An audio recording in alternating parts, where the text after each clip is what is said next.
যে ব্যক্তি সম্পদ জমা করে ওয়াদাদা বারবার গুনে গুনে দেখে, এটা বুঝেননি? টাকা 100 বার গনে, ঠিক আছে নি না, দুই একটা কম হইল কিনা। যে ব্যক্তি সম্পদ জমা করে আর বারবার গুনে গুনে দেখে, ওয়াদাদা বারবার গুনে। এই জায়গায় উদ্দেশ্য হলো আখনাস ইবনে শরীক, যদিও যারাই এটা করবে তারাই উদ্দেশ্য।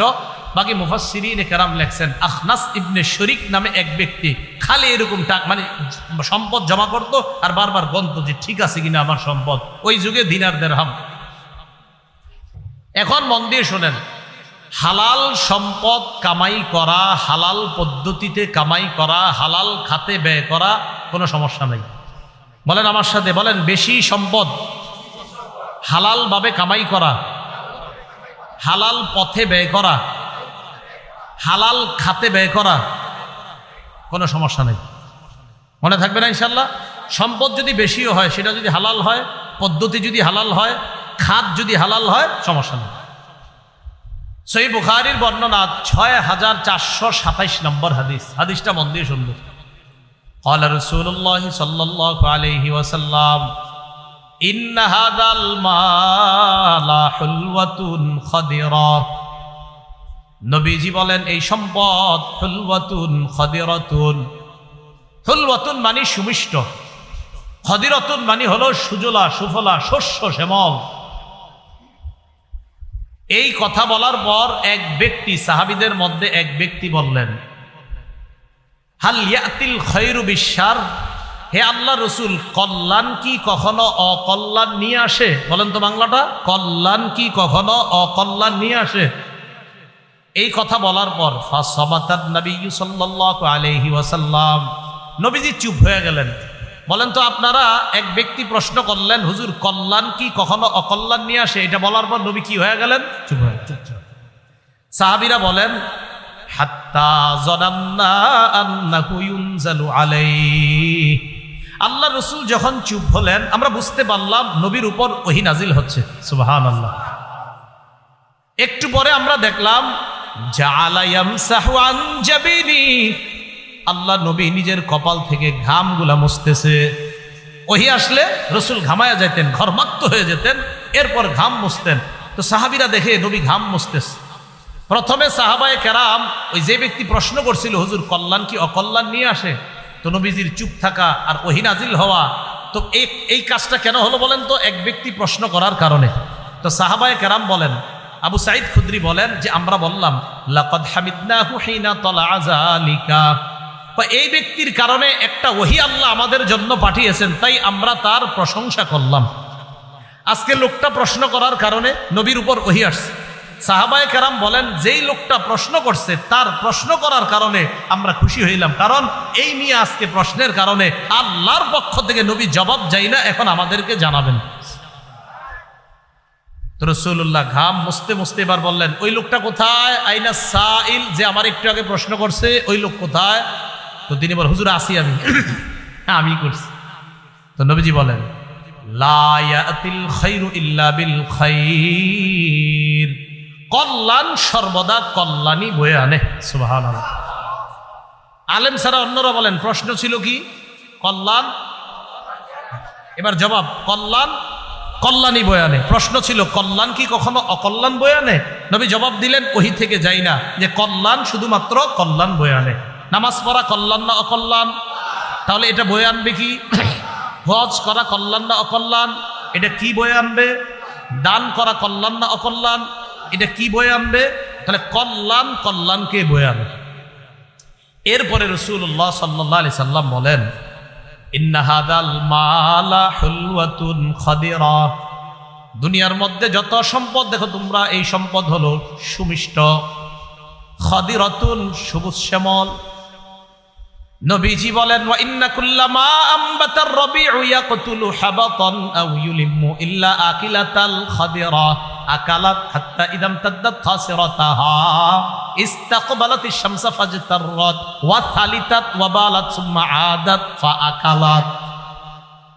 রাসূলুল্লাহ সাল্লাল্লাহু আলাইহি সাল্লাম বলেন, বসন্ত যে সবজি উৎপন্ন করে, বসন্ত যে শাক সবজি ঘাস উৎপন্ন করে, ওই শাক সবজি আর ঘাস খেয়ে কিছু প্রাণী এত খায়, খাইতে খাইতে এটার মধ্যে বিষাক্ত কোনো পোকামাকড় আছে কিনা খেয়াল করে না, খালি খায়, খাইতে খাইতে ইয়াকুতুলু হাবাতান আও ইউলিম্মু, এত পরিমাণ খায় ওই খাদ্যটা তাকে হত্যা করে অথবা হত্যার কাছাকাছি নিয়ে যায়।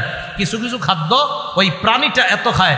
হাবাতন শব্দের অর্থ, ছাত্র ভাইরা এখানে আছেন, হাবাতন অর্থ হলো খাইতে খাইতে পেট ফুলে যাওয়া, খাইতে খাইতে পেট ফুলে যাওয়া। তো এত পরিমাণ খায়, খাওয়ার পর ইয়াকতুলু হাবাত, তখন বেশি খাওয়ার কারণে এই খাদ্যটা তাকে হত্যা করে অথবা হত্যার কাছাকাছি নিয়ে যায়। নবী বলেন ইল্লা আকিলাতিল খাদিরা, হ্যাঁ সবুজ যেই ঘাসগুলা প্রাণী খায়, ভালো ভালো ঘাসগুলা যেই প্রাণী খায়, ভালো ভালো সবজি ইত্যাদি যদি কোনো প্রাণী খায়, আপনার কোনো জিনিস প্রাণীটা খাইলো, খাওয়ার পর এই প্রাণীটা খাওয়ার পর আকালাত হাত্তা ইদাম তাদ্দাত খাসিরাতাহা, খাইতে খাইতে তার পেট ভরে, ভরার পর ইস্তাকবালাতি শামসা, সূর্যের দিকে সে হয়, সূর্যমুখী হয়, হওয়ার পর ফাজতাররাত, জাবর কাটে। গরু মাঝে মাঝে দেখবেন ঘুমায়ও মুখ লড়ায়, আসলে ভিতরের খাবারগুলা মুখে আইনা জিহ্বায় নাড়াইতে থাকে, এটাকে বলা হয় জাবর কাটা। কি বলা হয়? জাবর কাটা। তো প্রাণী সূর্যমুখী হয়, হওয়ার পর জাবর কাটে, কাইটা দেখবেন বিশাল বড় একটা ডেগুর সারে, মানে শেষ, খালাস। এরপরে ওয়া সালিতাত ওয়া বালাত, প্রস্রাব পায়খানা করে, করার পর সুম্মা আদাত ফাআকালাত, আবার আসে আবার খায়। এর মানে আবার আসে আবার খায়, আবার হজম করে, আবার আপনার প্রস্রাব পায়খানা করে, আবার আসে আবার খায়। বলেন তো দুই প্রাণীর মধ্যে যে হজম করতে পারলো সে সফল, আর যে হজম করতে পারলো না সে ব্যর্থ হয়ে গেল। আল্লাহ রাসূল সাল্লাল্লাহু আলাইহি সাল্লাম বলেন তোমাদের দৃষ্টান্ত ঠিক এমন। নবীজি সাল্লাল্লাহু আলাইহি সাল্লাম বলেন এই যে দুনিয়ার মালের উপমা তোমাদেরকে দিলাম, মান আখাযাহু বিহাক্কিহি ওয়া ওয়াদাআহু ফি হাক্কিহি ফানি'মাল মাউনাতু হিয়া, যেই ব্যক্তি এই সম্পদ সঠিকভাবে আয় করলো আর সঠিক খাতে ব্যয় করলো, এটা কতই না উত্তম ব্যয়। আমি নবী তার এই ব্যয়টাকে উত্তম শ্রেষ্ঠ ব্যয় হিসাবে ঘোষণা করলাম। তাহলে বলেন তো হালাল খাতে, হালাল পন্থায় আয়, হালাল খাতে ব্যয়। তো নবীজি বলেন হালাল ভাবে যে সম্পদ উপার্জন করবে আর হালাল খাতে যে ব্যয় করবে, ফানি'মাল মাউনাতু হিয়া, এটা কতই না চমৎকার খরচ, কতই না উত্তম খরচ। বিপরীতে কি বলে দেখেন, ওয়ামান আখাযাহু বিগাইরি হাক্কিহি, কেউ যদি অন্যায়ভাবে এই সম্পদ গ্রহণ করে সেই ব্যক্তি তার মতো হবে কানা কাল্লাযী ইয়াকুলু ওয়ালা ইয়াশবা, সে তার মতো যে খায় কিন্তু পরিতৃপ্ত হয় না, সে তার মতো যে খায় কিন্তু কি হয় না, পরিতৃপ্ত হয় না। আমাদের মাঝে কিছু মানুষ আছে এমন, আমার সম্পদ হালাল ভাবে আসুক আর হারাম ভাবে আসুক, আসতে থাক, আইলেই হয়, কি এটা হালাল টাকা না হারাম টাকা সমস্যা নাই, আসুক। বলেন তো এই উপার্জন তাকে কি জান্নাতে নিবে না জাহান্নামের দিকে নিবে? ওই প্রাণী যে দেদারসে খাইছে, কোনো কিছু চিন্তা করে নাই, খালি খাইছে, এটার মধ্যে বিষাক্ত কিছু আছে কিনা চিন্তা করে নাই, খাইতে খাইতে এটার দ্বারা তার উপকার হয়েছে না ক্ষতি হয়েছে? তাহলে হালাল হারাম বাজ বিচার করে যদি কেউ না খায় তার কি উপকার হবে না ক্ষতি হবে? আর যেই প্রাণীটা খায়া হজম করতে পারছে তার লাভ হয়েছে না ক্ষতি হয়েছে? হালালভাবে যে কামাই করে, হালাল পন্থায় যে ব্যয় করে সে লাভবান হয়ে যায়, সে কেমন যেন এটা হজম করতে পারে এবং হজম করার কারণে সে লাভবান। এই লাভবান দ্বারা উদ্দেশ্য হলো সে আল্লাহর জান্নাতের মেহমান। ভাই কথা বুঝে আসছে? তাহলে আল্লাযী জামাআ মালাও ওয়া আদ্দাদা, যে সম্পদ জমা করে এবং গনে গনে হিসাব করে রাখে। তাহলে বলেন তো হালালভাবে বেশি সম্পদ কামাই করা দোষ, হালালভাবে বেশি কোটিপতি হওয়া দোষ? তাহলে হালালভাবে কোটিপতি হওয়া, হালাল খাতে ব্যয় করা, এটা কোনো দোষের কিছু না। আল্লাহ কথাগুলা বুঝার তৌফিক দান করেন। তাহলে এই মাদ্রাসায় পরামর্শ দিয়ে, দোয়া করে, অর্থ দিয়ে শরীক থাকবেন তো ইনশাল্লাহ? আমি বলবো না আপনাদেরকে এখন যে হুজুর মনে হয় দান চাইবো না, খালি আপনারা পরামর্শ দিবেন, দোয়া দিবেন এবং প্রয়োজনে অর্থ দিয়েও সহযোগিতা, প্রয়োজনে যাদের অর্থ আছে অর্থ দিয়ে সহযোগিতা করবেন এবং মাদ্রাসাটা যেন আরো উন্নতি হয়ে দারুল উলুম দেওবন্দের মতো বিশাল একটা প্রতিষ্ঠান হয়, এটা কি চাই না আমরা ইনশাআল্লাহ? আল্লাহ এই প্রতিষ্ঠানকে এমন হিসাবেই যেন কবুল করে নেয়। এরপরে আসেন, ইয়াহসাবু আন্না মালাহু আখলাদা, যে ব্যক্তি সম্পদ জমা করে আর বারবার গনে, সে মনে করে তার সম্পদ তাকে চিরস্থায়ী করবে, তার সম্পদ তাকে চিরস্থায়ী করবে, তার সম্পদ তাকে অনেক দিন বাঁচিয়ে রাখবে, এটা সে মনে করে। আখলাদা, তাকে চিরস্থায়ী করবে, সে আর কোনোদিন মরবে না। আপনাদের এলাকায় লাখপতি কোটিপতি হওয়ার পর মারা গেছে এরকম একজন মানুষও নাই। চিরস্থায়ী করছে? করে, ইয়াহসাবু সে মনে করে, আন্না মালাহু আখলাদা আমার সম্পদ আমাকে চির অমর করে রাখবে, স্মরণীয় করে রাখবে, আমি মরব না, আমাকে চিরস্থায়ী করবে, আমি অনেক দিন পর্যন্ত বাঁচতে থাকবো। এটা মিথ্যা কথা। বাঁচবেন কতদিন জানে আল্লাহ।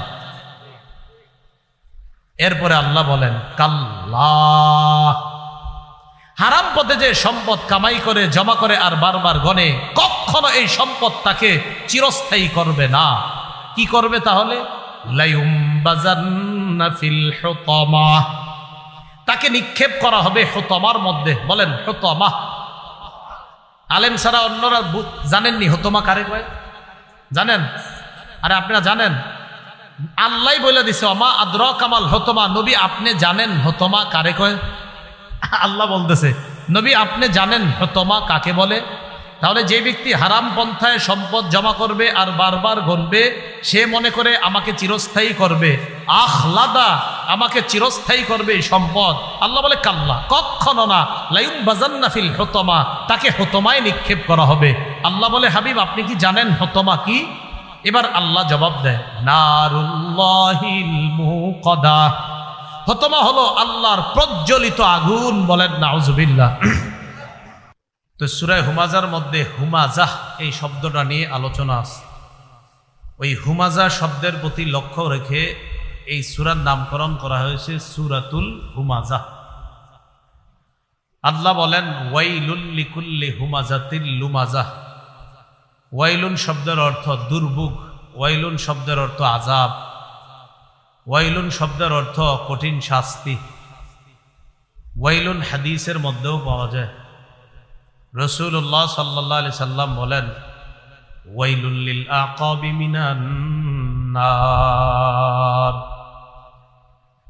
ওযুর মধ্যে পায়ের যে অংশ ধোয়ার কথা, পায়ের গোড়ালি ধৌত না করার কারণে যে অংশ শুষ্ক থেকে যায়, একটা ঘটনাকে কেন্দ্র করে রাসূলুল্লাহ সাল্লাল্লাহু আলাইহি সাল্লাম বলেছিলেন ওই শুকনা অঙ্গগুলা ওয়াইলুন, জাহান্নামের শাস্তি ওই অঙ্গগুলার জন্য যেগুলা শুষ্ক রয়েছে, যাদের ওযু হয় নাই। তো হাদিসের মধ্যেও ওয়াইলুন এই শব্দটা পাওয়া যায়। আল্লাহ বলেন পশ্চাতে যারা মানুষের দোষ বলে বেড়ায়, পিছনে যারা দোষ বলে বেড়ায়, সামনে যারা দোষ বলে, তাদের জন্য ধ্বংস, তাদের জন্য দুর্ভোগ।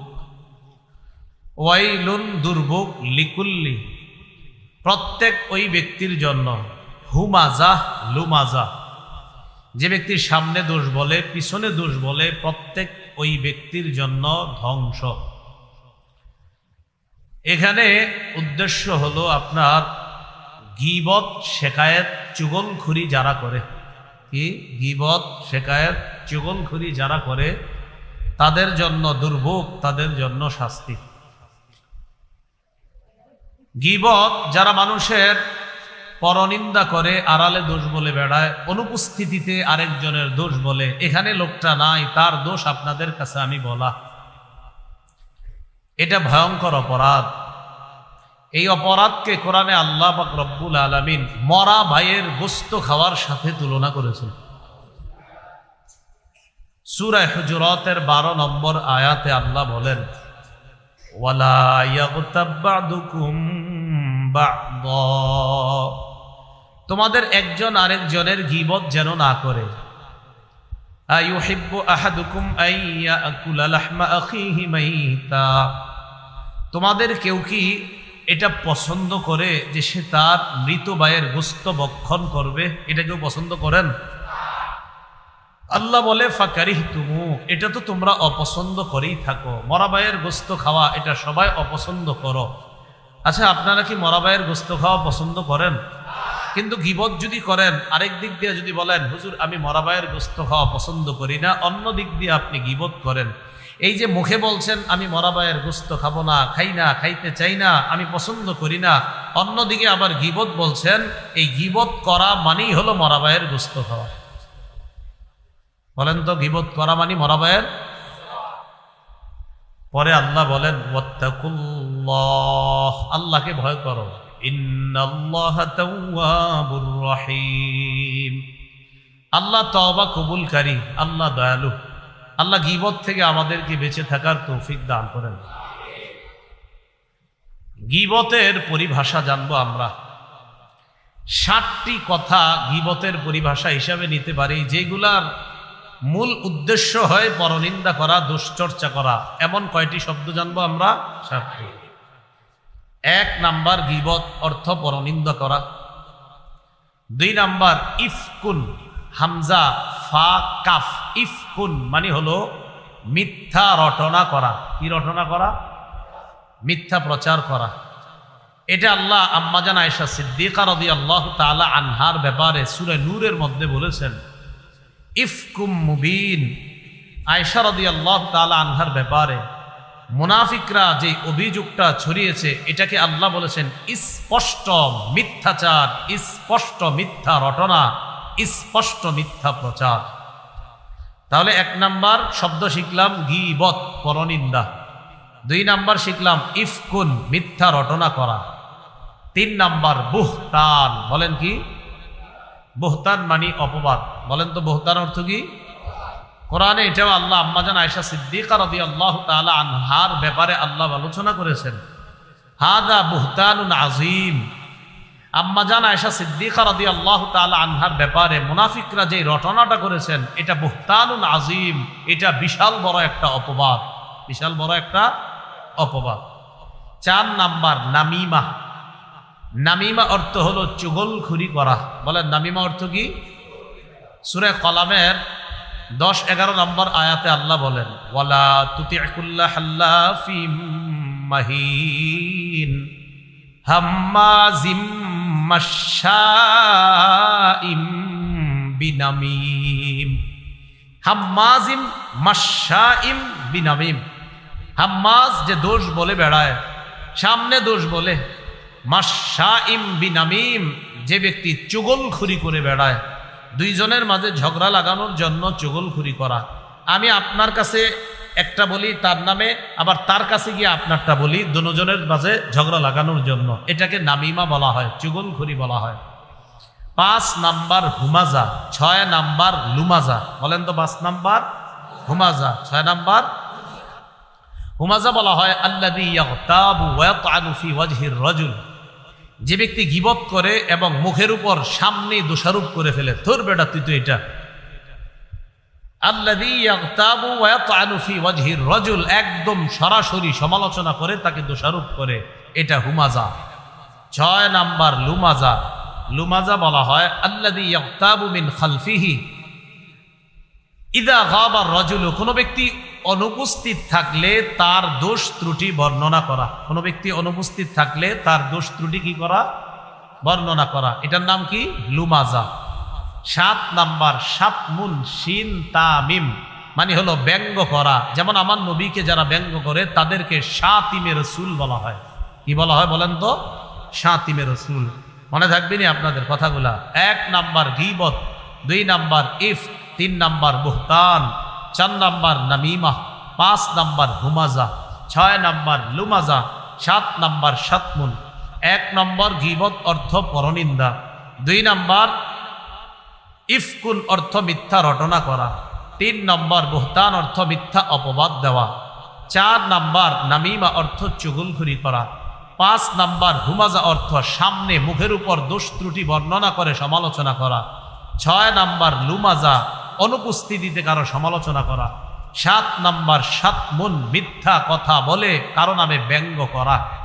এই 7টা গবেষণা করলে বের হবে এই সবগুলার মধ্যে গীবতের গন্ধ পাওয়া যায়। কিসের গন্ধ পাওয়া যায় বলেন তো? গীবত, পরনিন্দার। আল্লাহ আমাদের সকলকে এই যে কথাগুলা বলা হলো, পরনিন্দা, চুগলখুরি, অপবাদ দেওয়া, ব্যঙ্গ করা, সামনে দোষ বলা, পিছনে দোষ বলা, সবগুলা থেকে আমাদের অন্তরটাকে যেন আল্লাহ হেফাজত করেন। আল্লাহর কাছে দোয়া করি আল্লাহ আমাদের কলবকে এই রোগ মুক্ত করে দেন। গীবত কাকে বলে? তিরমিজি শরীফের 1974 নম্বর হাদিস থেকে 1934 নম্বর হাদিস থেকে আমরা গীবতের পরিচয় নিব। তিরমিজির 1934 এই হাদিস থেকে আমরা গীবতের পরিচয় জানবো। খুব মন দিয়ে শুনবো আমরা। عن أبي هريرة رضي الله تعالى عنه قال قيل يا رسول الله ما الغيبة ক্বালা যিকরুকা আখাকা বিমা ইয়াকরাহু। আবু হুরায়রা রাদিয়াল্লাহু তাআলা আনহুর বর্ণনা, রাসূলুল্লাহ সাল্লাল্লাহু আলাইহি সাল্লামকে জিজ্ঞাসা করা হলো, ওগো আল্লাহর রাসূল, গীবত কাকে বলে? নবীজি বললেন, যিকরুকা আখাকা বিমা ইয়াকরাহু, তোমার ভাই যেটা অপছন্দ করে এই বিষয়ে উল্লেখ করা। যিকরুকা, তোমার উল্লেখ করা, আখাকা, তোমার ভাইকে উল্লেখ করা, বিমা ইয়াকরাহু, এমন বিষয়ে তার নামটা উল্লেখ করা, তার কথা বলা যেই বিষয়টা সে অপছন্দ করে।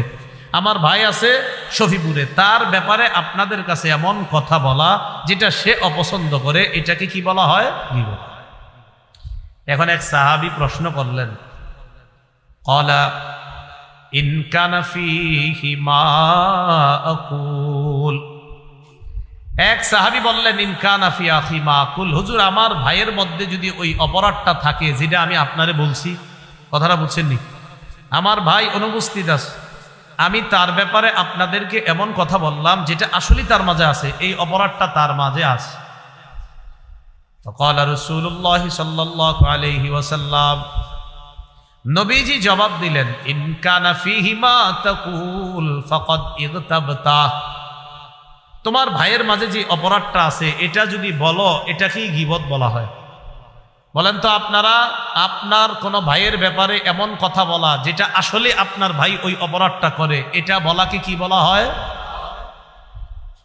ওয়া ইল্লাম ইয়াকুন ফীহি মা তাকুলু ফাকাদ বাহাত্তা, আর তুমি যেই কথাটা বললা, যেই সমালোচনা করলা, এই সমালোচনার যদি তার মাঝে না থাকে, তুমি যেই বিষয়ে সমালোচনা করলা এটা যদি তার মাঝে না থাকে, ফাকাদ বাহাত্তা, তাহলে তুমি তার নামে মিথ্যা অপবাদ দিলা।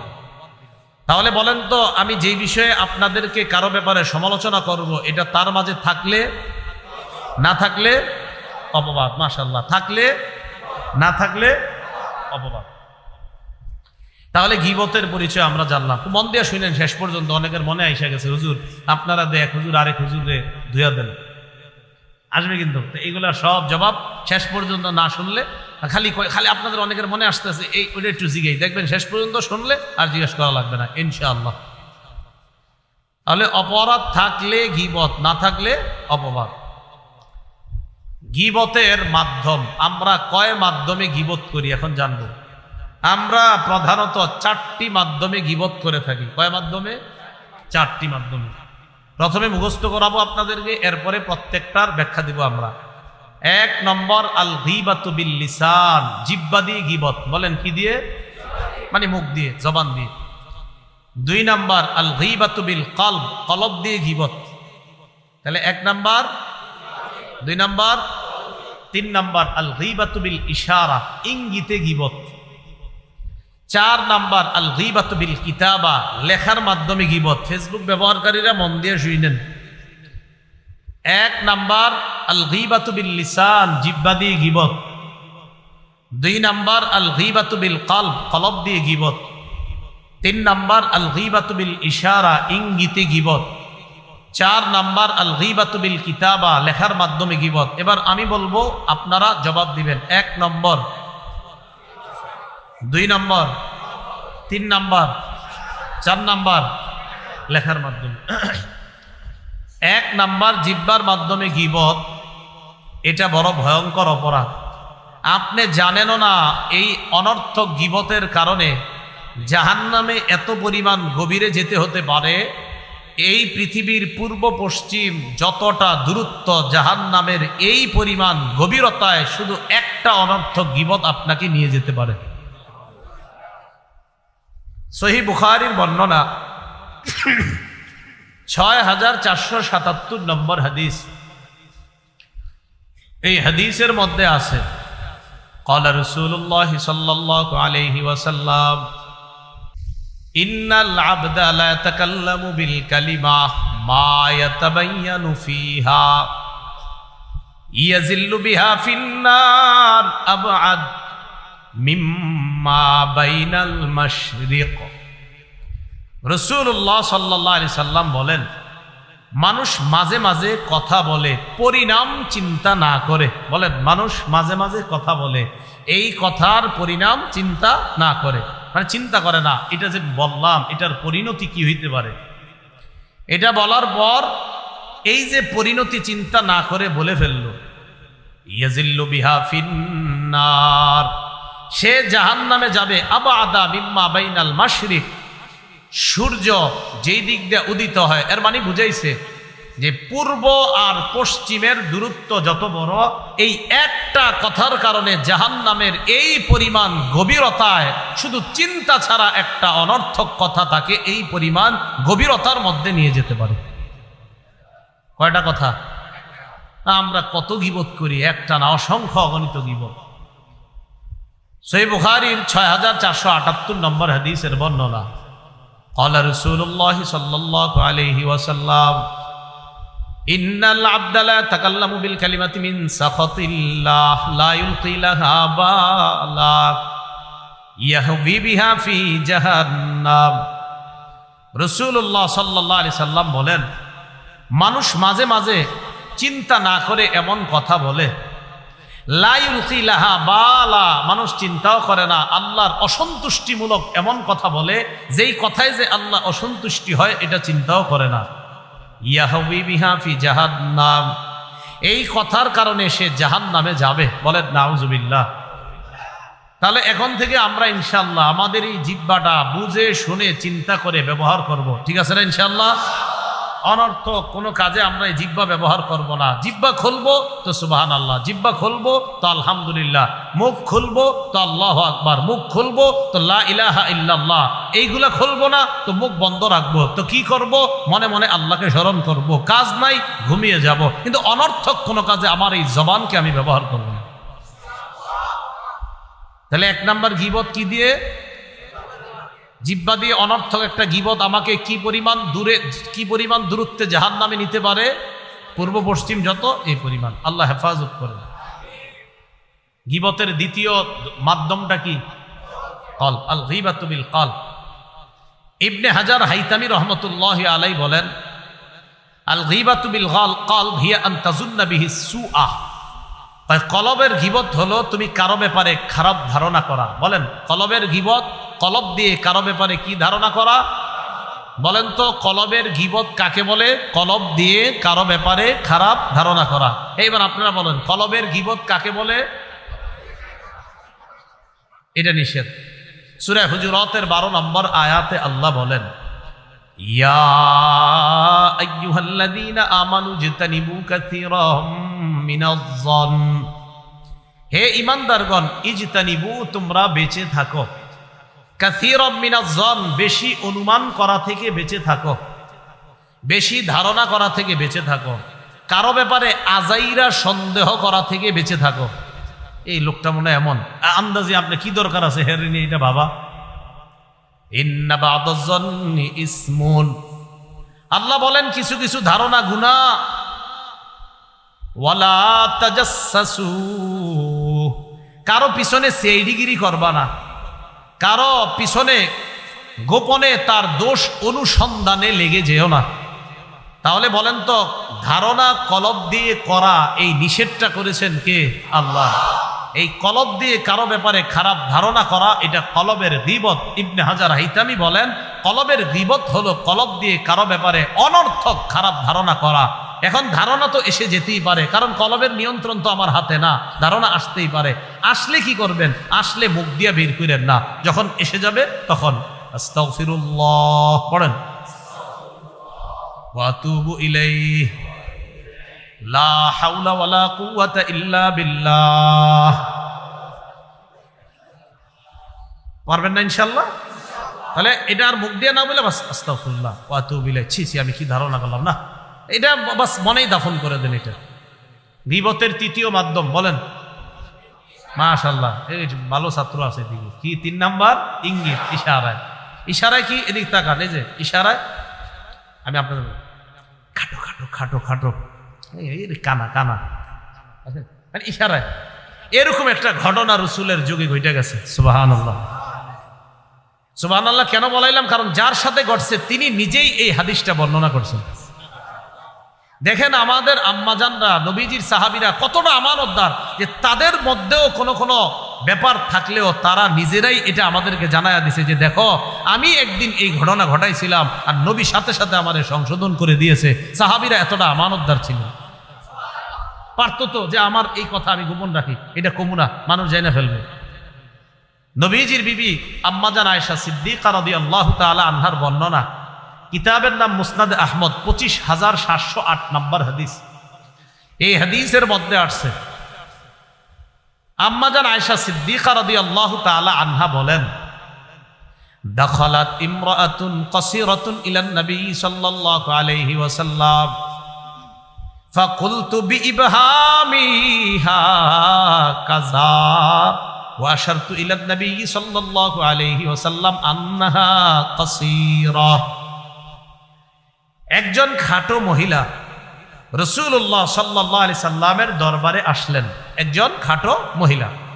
তো আম্মাজান আয়েশা সিদ্দিকা রাদিয়াল্লাহু তাআলা আনহা অনেক লম্বা ছিলেন দেখতে, তো তিনি তার তুলনায় একজন খাটো মহিলা আসছে নবীজির দরবারে। আম্মাজান বলেন, আমি হাত দিয়া ইঙ্গিত কইরা নবীজিরে দেখায় দিলাম, হে আল্লাহ রসুল দেখেন দেখেন খাটো খাটো, এভাবে দেখাই দিলাম, হে আল্লাহ রসুল দেখেন দেখেন, মানে ইশারায়, আল্লাহ রসুলকে ইশারায় এইভাবে বললাম, মানে মুখে বলে নাই, ইশারায়। নবীজি সাথে সাথে আমাকে বললেন, আয়েশা ইগতাবতিহা, তুমি গীবত করছো। দেখছেন আমাদের নবীও কেমন শিক্ষক ছিলেন দেখেন। তার বিবি বললেন যে আমি ইশারা, আবার আমাদের আম্মাজান কেমন ছিলেন দেখেন, নিজের এই কথাটা আমগরেও জানাই দিছে যে আমি এমন করছিলাম আর নবী আমার সাথে সাথে শাসন করে দিচ্ছে। আমি বললাম ইশারায়, হুজুর এমন এমন, নবীজি আমারে বললেন, আয়েশা ইগতাবতিহা, তুমি গীবত করছো। আল্লাহ আমাদেরকে হেফাজত করেন। রাসূলুল্লাহ সাল্লাল্লাহু আলাইহি সাল্লামের একজন বিবি ছিলেন সফিয়া রাদিয়াল্লাহু তাআলা আনহা, কি নাম? তো তিনি তুলনামূলক আম্মাজান আয়েশা সিদ্দিকা রাদিয়াল্লাহু তাআলা আনহার চেয়ে একটু তুলনামূলক কম লম্বা ছিলেন। আমাদের আম্মাজানের ব্যাপারে বলার পর সাবধান, অন্তর যেন কোনো ধরনের এরকম একটা রূপ না আসে যে আম্মাজান সফিয়া না জানি দেখতে কতটা আম্মাজান আয়েশার তুলনায় কম লম্বা ছিলেন, কতটা এরকম কল্পনা দরকার নাই। খালি একটু বুঝবেন যে আম্মাজান যেই পরিমাণ লম্বা ছিলেন তার চেয়ে তুলনামূলক একটু কম লম্বা ছিলেন সফিয়া রাদিয়াল্লাহু তাআলা। তো আম্মাজান একদিন রসুলকে বললেন, হাসবুকা মিন সফিয়া কাজা ওয়া কাজা, বললেন হাসবুকা মিন সফিয়া কাজা ওয়া কাজা। নবীজিকে বললেন, হুজুর সফিয়ার জন্য তো এতটুকুই যথেষ্ট, সে এরকম এরকম, মানে বুঝাইছে তিনি তো একটু তুলনামূলক আমার চেয়ে কম লম্বা। নবীজি আম্মাজান আয়েশা সিদ্দিকা রাদিয়াল্লাহু তাআলা আনহাকে বললেন, আয়েশা লাকাদ কুলতি কালিমাতান, তুমি এমন একটা শব্দ বলতো, লাউ মুজিজাত বিমাইল বাহরি, এই কথাটা যদি সমুদ্রের পানির সাথে মিশানো হতো তাহলে সমুদ্রের পানি পুরাটা বিষাক্ত হয়ে যেত এই গীবতের বিষাক্ততায়, পুরা পানিটাই পরিবর্তন হয়ে যেত তোমার এই গীবতের বিষাক্ততা। তাহলে দেখেন আম্মাজান নিজের ব্যাপারে নিজে বলতেছেন যে আমি এরকম করে ফেলেছিলাম, নবী আমারে সংশোধন করে দিয়েছে। তো আমাদের মধ্যে যদি এরকম হয়ে যায়, ইসলাহি মাহফিলের এটাই উদ্দেশ্য, আমরা যেন নিজেদেরকে কি করে নেই, সংশোধন করে নেই। তাহলে আমরা কখনো জিহ্বা দিয়েও গীবত করব না, কলব দিয়েও গীবত করব না, ইঙ্গিতেও গীবত করব না। ঠিক আছে না ইনশাল্লাহ? 4 বলেন কি? লেখার মাধ্যমে। আল গীবাতু বিল কিতাবাহ, ইমাম গাজালি আল গীবাতু বিল কিতাবাহ কয় গীবত এটা এমন একটা বিষয়, কাযালিকাল গীবা বিল কিতাবা, কয় গীবত লেখার মাধ্যমে হয়। ইমাম গাজালি বলেন, ফাইন্নাল কলামা আহাদুল লিসানাইন, ইমাম গাজালি বলেন কলম হলো 2 ভাষার এক ভাষা। বলেন কলম 2 ভাষার। আমি আপনাদের সামনে এখন কথা বলছি আমার জিহ্বার ভাষা দিয়ে, আবার লেখার ভাষাও আছে একটা। ইমাম গাজালি বলেন কলম হলো 2 ভাষার এক ভাষা। মানুষ একটা ভাষা বলে জিহ্বা দিয়ে, আরেকটা ভাষা মানুষ বলে কলম দিয়ে। যেই মানুষ জিহ্বা দিয়ে কারো গীবত বলে এটা হবে জিহ্বার গীবত, ঠিক সেই কথাটা যদি কলমে লেখে এটা হবে তার লেখার গীবত। কিসের গীবত হবে? এখন আপনি ফেসবুকে আন্দাজি মনে করেন এই মাদ্রাসার মুতামিম সাহেবের নামে একটা জিনিস লিখে দিলেন, লেখা দেওয়ার পরে পুরা সারাদিন এটা ফেসবুকে ছড়ায়া পুরা গাজীপুর ছড়ায় গেছে। ছড়ায় যাওয়ার পর রাত 10টা বাজে প্রমাণিত হয়েছে মুতামিম সাহেবের নামে এই কথাটা আসলে সঠিক ছিল না। তা আপনি কামটা করলেন কি সকাল থেকে? কেন আপনি এই কাজটা করলেন? আবার মাঝে মাঝে এমন হয় ফেসবুকে আমরা এমন বিষয় লিখি, এমন মিথ্যা লিখি যে মিথ্যাটা ছড়াইতে ছড়াইতে এক পর্যায়ে সবাই মনে করে মনে হয় কিছু একটা ঘটছে, মনে হয় সত্যি কথা, কি ওই মিথ্যাটাই সত্য হয়ে যায়। মনে রাখেন, কোন আলেমের ব্যাপারে কলম চালাইতে আল্লাহকে ভয় করেন, কোন আলেমের ব্যাপারে কলম চালানোর ক্ষেত্রে আল্লাহকে ভয় করেন। মাদ্রাসা মাশাআল্লাহ দাওরা পর্যন্ত এই জায়গার ইফতা দাওরা ছাত্র আপনারা যারা, আপনাদেরকে আমি বলবো কিছুদিন পরে কর্মজীবনে ঢুকবেন, আমাদের আকাবির ওলামা একরাম যারা, তাদের ব্যাপারে কখনোই কিছু আমরা লিখবো না। তাদের ব্যাপারে আপনি কেন কলম চালাবেন? 60 বছরের কোন আকাবির হজরত কিছু বললে তার ব্যাপারে কথা বলবে আরেক 60 বছরের আলেম, আপনি না। 60 বছরের কোন আলেম, উনি যদি কোনো বিষয়, তার কোনো বিষয় যদি মনে হয় এটা সঠিক হয় না, তার বিষয়ে কথা বলবে তার সমপর্যায়ের অন্য আলেমরা। আরে আমি আপনি কেন তার বিষয়ে কথা বলবো? এই জন্য রসুলের একটা হাদিস আমরা মনে রাখবো, সহিহ ইবনে হিব্বানের 559 নম্বর হাদিস, আব্দুল্লাহ ইবনে আব্বাসের বর্ণনা। তিনি বলেন, ক্বালা রাসূলুল্লাহ সাল্লাল্লাহু আলাইহি ওয়াসাল্লাম আল বারাকাতু মা আকাবিরিকুম। রাসূলুল্লাহ সাল্লাল্লাহু আলাইহি সাল্লাম বলেন, তোমাদের আকাবির, তোমাদের বড় বড় যারা উলামায়ে কেরাম, তাদের সাথেই তোমাদের বরকত, তাদের সাথে তোমাদের বরকত। আস-সিলসিলাতুস সহিহা 2 নম্বর খণ্ড 310 নম্বর পৃষ্ঠা। এই জায়গায় আব্দুল্লাহ ইবনে মাসউদ রাদিয়াল্লাহু তাআলা আনহুর বর্ণনা, তিনি বলেন, লা ইয়াজালুন নাসু বিখাইরিন মা আখাযুল ইলমা আন আকাবিরিহিম। আব্দুল্লাহ ইবনে মাসউদ বলেন, মানুষ যতক্ষণ তাদের বড়দের থেকে বিদ্যা নিবে ততক্ষণ মানুষ কল্যাণের মাঝে থাকবে। ততক্ষণ মানুষ কিসের মাঝে থাকবে? রাসূলুল্লাহ সাল্লাল্লাহু আলাইহি সাল্লাম বলেন, মাল্লাম ইয়ারহাম সগীরানা, যে ছোটদেরকে স্নেহ করে না, ওয়ালাম ইউক্কির কাবীরানা, ওয়া ফি রিওয়ায়া ওয়ালাম ইউজিল্লা কাবীরানা। রাসূলুল্লাহ সাল্লাল্লাহু আলাইহি সাল্লাম বলেন, যে ছোটকে স্নেহ করে না আর বড়কে সম্মান করে না, ফালাইসা মিন্না, সে আমাদের অন্তর্ভুক্তই না। আল্লাহ আমাদেরকে যে কোনো আলেমের ব্যাপারে অথবা যে কোনো বুজুর্গের ব্যাপারে অথবা যে কোনো মুসলমানের ব্যাপারে অনর্থক কলম চালানো থেকে বেঁচে থাকার তৌফিক দান করেন। তাহলে গীবতের কয় মাধ্যমে করি আমরা? 1 নাম্বার, হ্যাঁ কলব কইছে একজন, 1 নাম্বার, 2 নাম্বার, 3 নাম্বার, 4 নাম্বার। এই 4 মাধ্যমেই গীবত করা থেকে যেন আল্লাহ আমাদেরকে হেফাজত করে।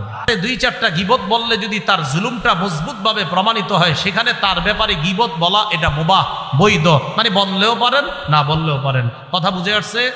তাহলে 1 নাম্বার গীবত হারাম। হারাম মানে অনর্থক হুদাই কারণে আপনি গীবত, এটা হারাম। 2 নাম্বার ওয়াজিব। ওয়াজিব মানে মুসলমানদের ঈমান আকীদা নষ্ট করতেছে কোনো ব্যক্তি, তার ব্যাপারে সতর্ক করা ওয়াজিব। 3 নাম্বার মুবাহ। মুবাহ বৈধ, এটা আপনি বললেও পারেন না বললেও পারেন, এটা কোনো সমস্যা না। আল্লাহ আমাদের সকলকে হারাম গীবত থেকে বাঁচার তৌফিক দান করেন। গীবত শোনার হুকুম, গীবত যেই গীবত বলা হারাম ওই গীবত শোনা হারাম।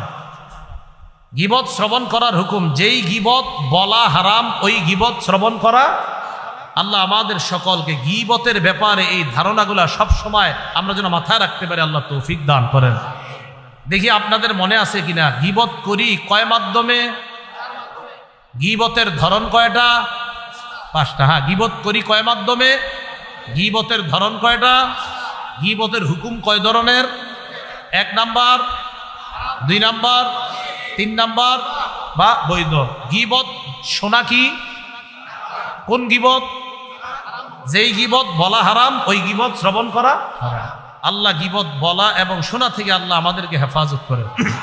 এবার সামনে আগে আমরা, ওয়াইলুল লিকুল্লি হুমাজাতিল লুমাজা, দুর্ভোগ প্রত্যেক ওই ব্যক্তির জন্য যে ব্যক্তি পশ্চাতে সামনে আড়ালে মানুষের দোষ বলে বেড়ায়, তার জন্য দুর্ভোগ, ধ্বংস। এরপরে আল্লাহ বলেন, আল্লাযী জামাআ মালাহু ওয়া আদ্দাদা, যে ব্যক্তি সম্পদ জমা করে, ওয়াদ্দাদা বারবার গুনে গুনে দেখে। এটা বুঝেননি? টাকা 100 বার গনে, ঠিক আছে নি না, 2-1টা কম হইল কিনা। যে ব্যক্তি সম্পদ জমা করে আর বারবার গুনে গুনে দেখে, ওয়াদ্দাদা বারবার গুনে। এই জায়গায় উদ্দেশ্য হলো আখনাস ইবনে শরীক, যদিও যারাই এটা করবে তারাই উদ্দেশ্য। বাকি মুফাসসিরিনে কেরাম লেখছেন, আখনাস ইবনে শরীক নামে এক ব্যক্তি খালি এরকম মানে সম্পদ জমা করত আর বারবার গন্ত যে ঠিক আছে কিনা আমার সম্পদ। ওই যুগে দিনার দিরহাম। এখন মন দিয়ে শোনেন, হালাল সম্পদ কামাই করা, হালাল পদ্ধতিতে কামাই করা, হালাল খাতে ব্যয় করা কোনো সমস্যা নাই। বলেন আমার সাথে, বলেন বেশি সম্পদ হালাল ভাবে কামাই করা, হালাল পথে ব্যয় করা, হালাল খাতে ব্যয় করা, কোনো সমস্যা নেই। মনে থাকবে না ইনশাল্লাহ? সম্পদ যদি বেশিও হয়, সেটা যদি হালাল হয়, পদ্ধতি যদি হালাল হয়, খাত যদি হালাল হয়, সমস্যা নেই। সহিহ বুখারীর বর্ণনা ৬৪২৭ নম্বর হাদিস। হাদিসটা মন দিয়ে শুনবো। قال رسول الله صلى الله عليه وسلم إن هذا المال حلوة خضرة। নবীজি বলেন এই সম্পদ হুলওয়াতুন খদিরাতুন। হুলওয়াতুন মানে সুমিষ্ট, খদিরাতুন মানে হলো সুজলা সুফলা, শস্য শ্যামল। এই কথা বলার পর এক ব্যক্তি, সাহাবীদের মধ্যে এক ব্যক্তি বললেন, হাল ইয়াতিল খায়রু বিশার। হে আল্লাহ রসুল, কল্যাণ কি কখনো অকল্যাণ নিয়ে আসে? বলেন তো বাংলাটা, কল্যাণ কি কখনো অকল্যাণ নিয়ে আসে? এই কথা বলার পর ফাসামাতান নবী সাল্লাল্লাহু আলাইহি ওয়াসাল্লাম, নবীজি চুপ হয়ে গেলেন। বলেন তো আপনারা, এক ব্যক্তি প্রশ্ন করলেন, হুজুর কল্যাণ কি কখনো অকল্যাণ নিয়ে আসে? এটা বলার পর নবী কি হয়ে গেলেন? চুপ হয়ে চুপচাপ। সাহাবীরা বলেন, হাত্তা যানান্না আন্নাহু ইউনজালু আলাইহি। আল্লাহ রাসূল যখন চুপ হলেন, আমরা বুঝতে পারলাম নবীর উপর ওহী নাজিল হচ্ছে। সুবহানাল্লাহ। একটু পরে আমরা দেখলাম জাআলা ইয়ামসাহু আন জাবিনি। আল্লাহ নবী নিজের কপাল থেকে ঘামগুলা মুছতেছে। ওহী আসলে রাসূল ঘামায়া যেতেন, ঘর্মাক্ত হয়ে যেতেন, এরপর ঘাম মুছতেন। তো সাহাবীরা দেখে নবী ঘাম মুছতেছে।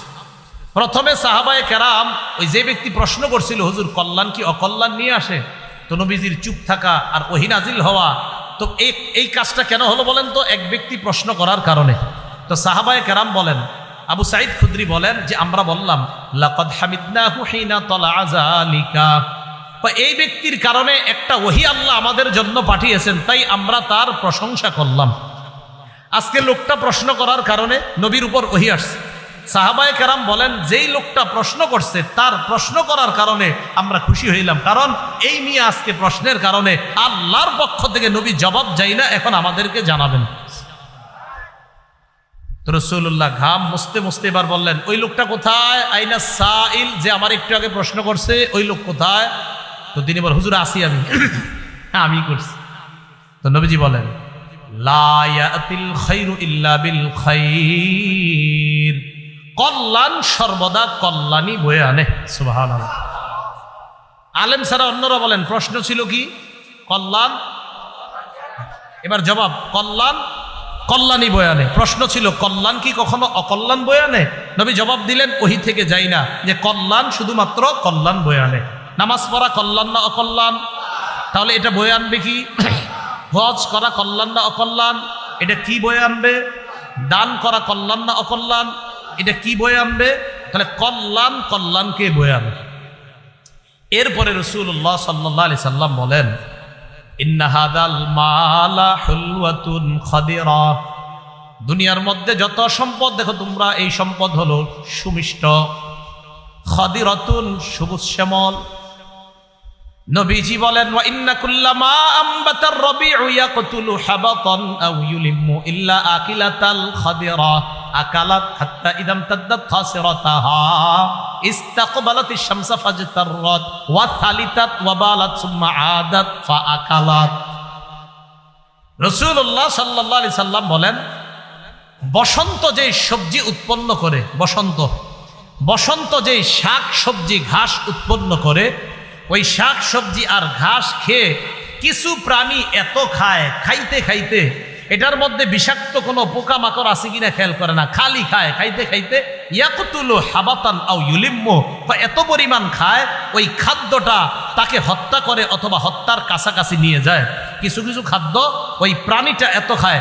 হাবাতন শব্দের অর্থ, ছাত্র ভাইরা এখানে আছেন, হাবাতন অর্থ হলো খাইতে খাইতে পেট ফুলে যাওয়া, খাইতে খাইতে পেট ফুলে যাওয়া।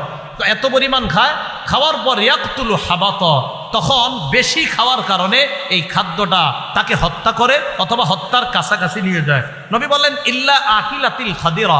হ্যাঁ, সবুজ যেই ঘাসগুলা প্রাণী খায়, ভালো ভালো ঘাসগুলা যেই প্রাণী খায়, ভালো ভালো সবজি ইত্যাদি যদি কোনো প্রাণী খায়, আপনার কোনো জিনিস প্রাণীটা খাইলো, কয় খাওয়ার পর এই প্রাণীটা খাওয়ার পর আকালাত হাত্তা ইদাম তাদ্দাত খাসিরাতাহা, খাইতে খাইতে তার পেট ভরার পর ইস্তাকবালাতি শামসা, সূর্যের দিকে সে হয়, সূর্যমুখী হওয়ার পর ফাজতাররাত, জাবর কাটে।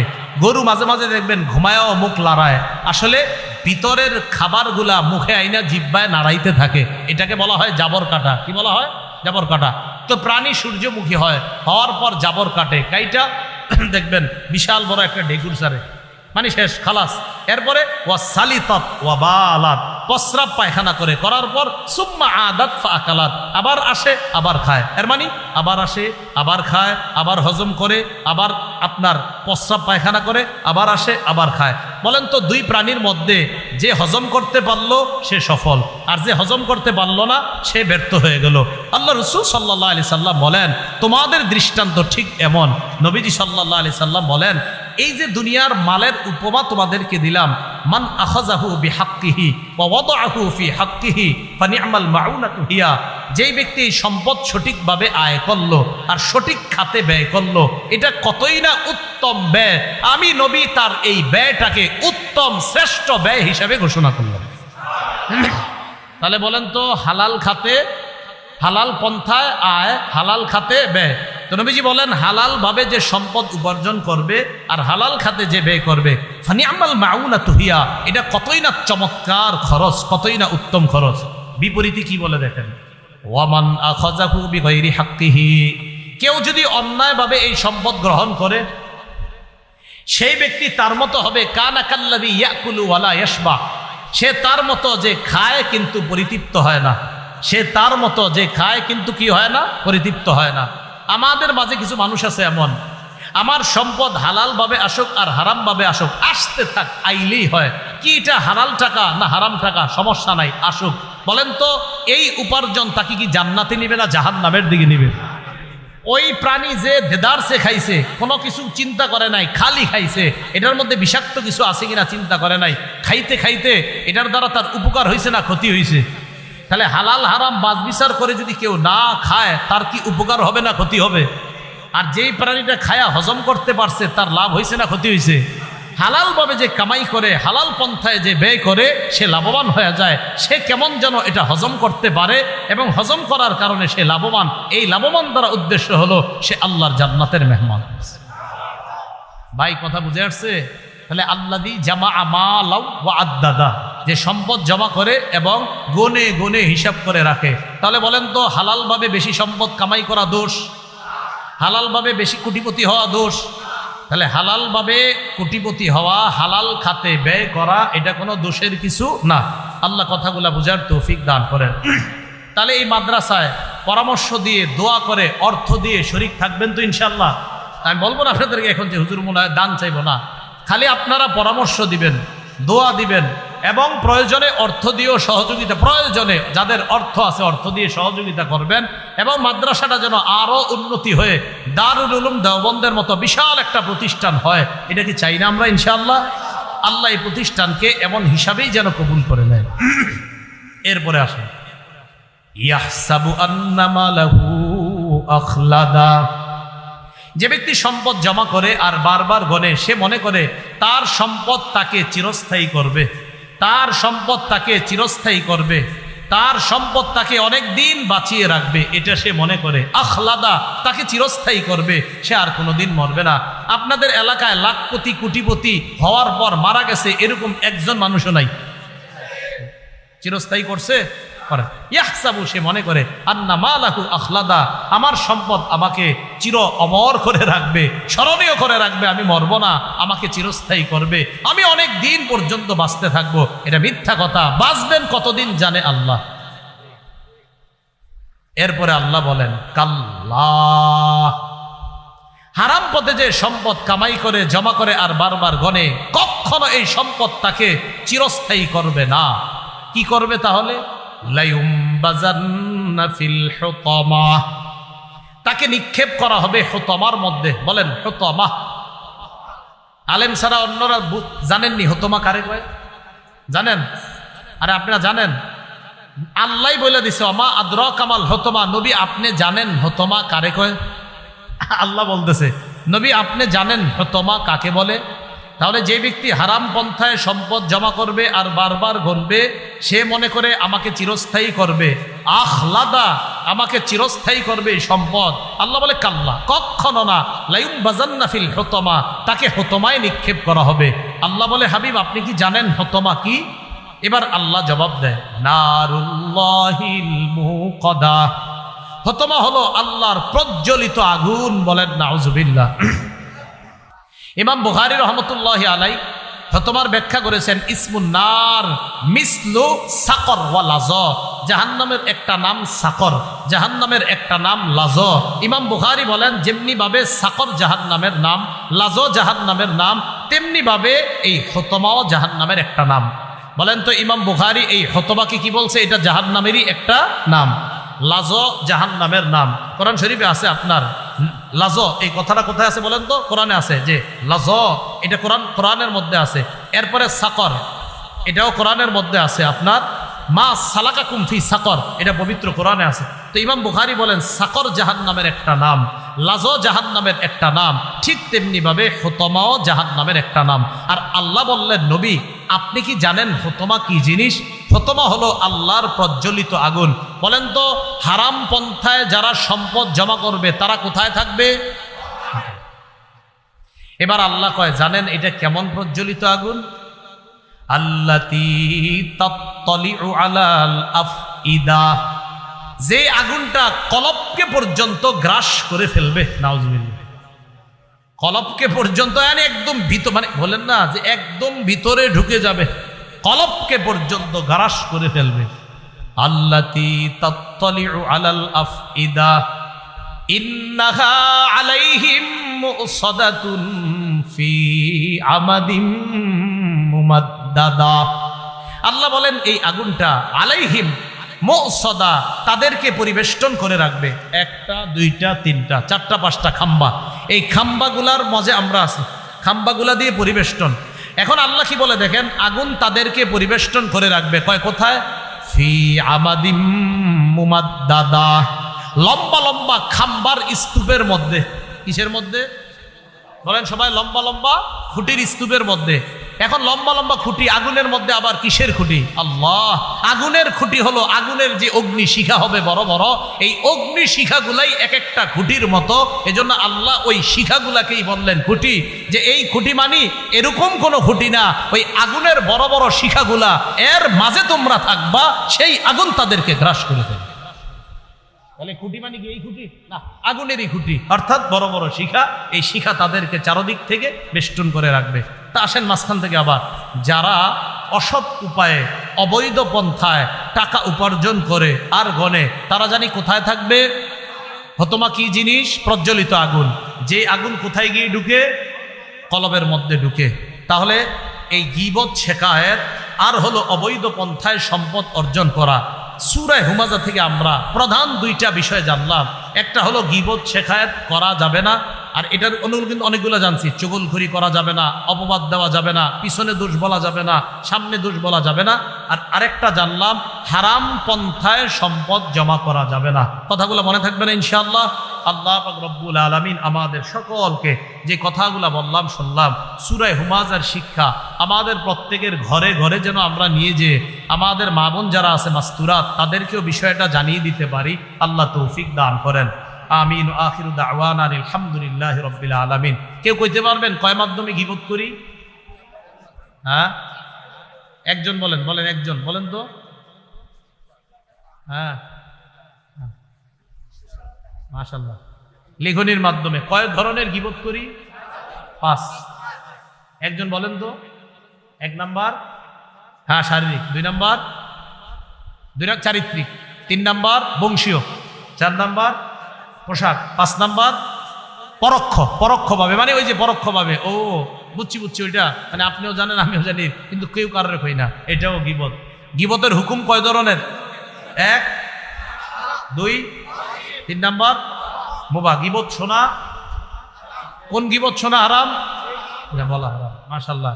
সম্পদ অবৈধভাবে জমা করলে কোথায় থাকা লাগবে? হতমা কি জিনিস? যে আগুন কোথায় পর্যন্ত গ্রাস করবে? কলব। ওই আগুনের কিছু খুঁটি আছে, ওই খুঁটিগুলা কি এরকম খুঁটি না আগুনের খুঁটি? ঠিক আছে। আখির দাওয়ানা আলহামদুলিল্লাহ। আল্লাহুম্মা সাল্লি আলা মুহাম্মাদ ওয়া আলা আলি মুহাম্মাদ কামা সাল্লাইতা আলা আলি মুহাম্মাদ কামা বারাকতা আলা ইব্রাহিম ওয়া আলা আলি ইব্রাহিম। আলহামদুলিল্লাহি রাব্বিল আলামিন ওয়া আখিরাতু লিল মুত্তাকিন ওয়াস সালাতু ওয়াস সালামু আলা সাইয়্যিদিল আমবিয়া ওয়াল মুরসালিন ওয়া আলা আলিহি ওয়া আসহাবিহি আজমাইন। রব্বানা যালামনা আনফুসানা ওয়া ইল্লাম তাগফির লানা ওয়া তারহামনা লানাকুনান্না মিনাল খাসিরিন। রব্বিরহামহুমা কামা রাব্বায়ানি সগীরা। আল্লাহ আমাদেরকে মাফ করে দেন, আল্লাহ আমাদেরকে মাফ করে দেন। আল্লাহ আজকের আগে অনেক গীবত করছি মাওলা, অনেক চুগলখুরি হয়ে গেছে মাওলা, অনেকের নামে শিকায়ত করছি মাওলা। এই জিহ্বা দিয়ে কত মানুষকে কষ্ট দিছি আল্লাহ। আল্লাহ একদম অন্যায় করছি, কাজগুলা ঠিক করি নাই। আমিও কতবার করছি মাওলা, আমিও ঠিক করি না আল্লাহ।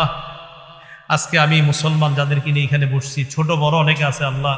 আমরা আপনার কাছে ওয়াদা করতেছি আর গীবত করব না আল্লাহ, আর শিকায়ত করব না, আর চুগলখুরি করব না। আল্লাহ আমাদেরকে মাফ করে দেন। আমরা যাদের গীবত করছি তাদের কাছে মাপ চাই আল্লাহ। এখানে যারা আছে ভাইয়ারা, আপনারা যারা শুনতেছেন, যাদের গীবত করছেন তাদের কাছে কাছে গিয়ে মাপ চেয়ে নিয়েন। ভাই আমি তোমার নামে গীবত করছি, আর করব না, এরকম বলে নিয়েন আল্লাহ। তাদের কাছেও মাপ চাইব, তাদের কাছে মাপ চাই, আপনার কাছেও মাপ চাই। আপনি আমাদেরকে মাফ করে দেন আল্লাহ। আর গীবত শিকায়ত করব না, কলব দিয়ে গীবত করব না, জিহ্বা দিয়ে গীবত করব না, কলম দিয়ে গীবত করব না, ইশারায় গীবত করব না। সব ধরনের গীবত থেকে বাঁচার তৌফিক দান করেন আল্লাহ। আমাদেরকে মাফ করে দেন। জিহ্বাকে জিকিরওয়ালা জিহ্বা বানানোর তৌফিক দান করেন। কলবকে শুকুর গুজারি কলব বানানোর তৌফিক দান করেন আল্লাহ। আপনার কাছে আপাতত আমরা তিনটা জিনিস চাই। আমাদেরকে একটা কলবে শাকির দান করেন মাওলা, আমাদেরকে একটা লিসানে জাকির দান করেন মাওলা, আমাদেরকে একটা জাসাদে সাবির দান করেন মাওলা। আপনার হাবিব হাদিসে আরেকটা বলেছে, সেটা হলো নেককার বিবি যেন চেয়ে নেওয়া হয় আপনার কাছ থেকে। যারা বিয়ে করে নাই তাদেরকে আপনি নেককার বিবির ব্যবস্থা করে দিয়েন আল্লাহ। আমাদের দোয়া আপনি কবুল করে দেন, আমাদেরকে আপনি মাফ করে দেন আল্লাহ। গাজীপুরের ওলামায়ে কেরাম আসছে আল্লাহ, কত বড় বড় আলেমরা আল্লাহ, তাদের সামনে আমারে চেয়ারে বসায় দিছে আল্লাহ। আল্লাহ কি করব, নিয়ম নীতি এইভাবে হয়ে গিয়েছে, এই জন্য চেয়ারে বসেই কথা বলতে হয়। আসলে উচিত ছিল তাদের মতোই বসা আল্লাহ। তাদের কাছে ক্ষমা চাই, তারাও যেন বেয়াদবি মাফ করে দেয় আল্লাহ। আপনি আমাদের সকলকে মাফ করে দেন আল্লাহ। আপনার কাছে একটা ফরিয়াদ, এখানে সাদা দাড়ি, লাল দাড়ি, কালো দাড়িওয়ালা যুবক ছোট বড় অনেকে আছে আমার সামনে মাওলা। আমি যাদেরকে নিয়ে হাত তুলছি মাওলা, আল্লাহ তাদের সাথে আবার জান্নাতে দেখা করায় দিয়েন মাবুদ গো। এই আরজিটা আপনি কবুল করে নেন, এই আরজিটা আপনি কবুল করে নেন আল্লাহ।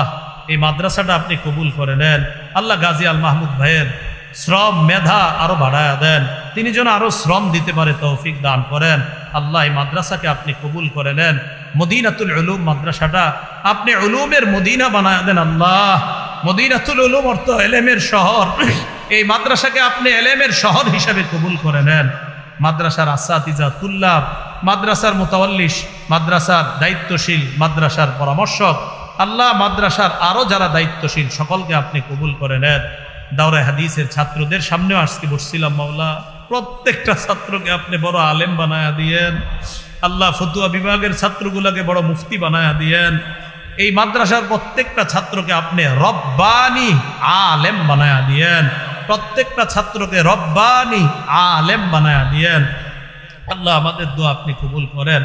আইম্মা মাসাজিদ, মুহতামিমিনে মাদারিস, আশেপাশের ওলামায়ে হজরত জহ মসজিদের ইমাম যারা আসছে মাওলা, তাদেরকে আপনি জাযায়ে খায়ের দান করেন আল্লাহ।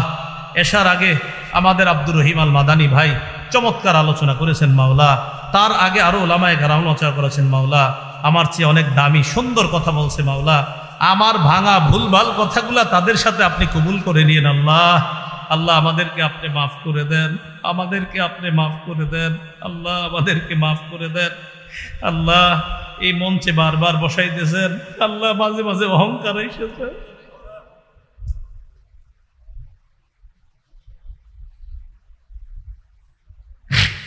আল্লাহ। হাসাদ মুক্ত, অহংকার মুক্ত দিল দান করে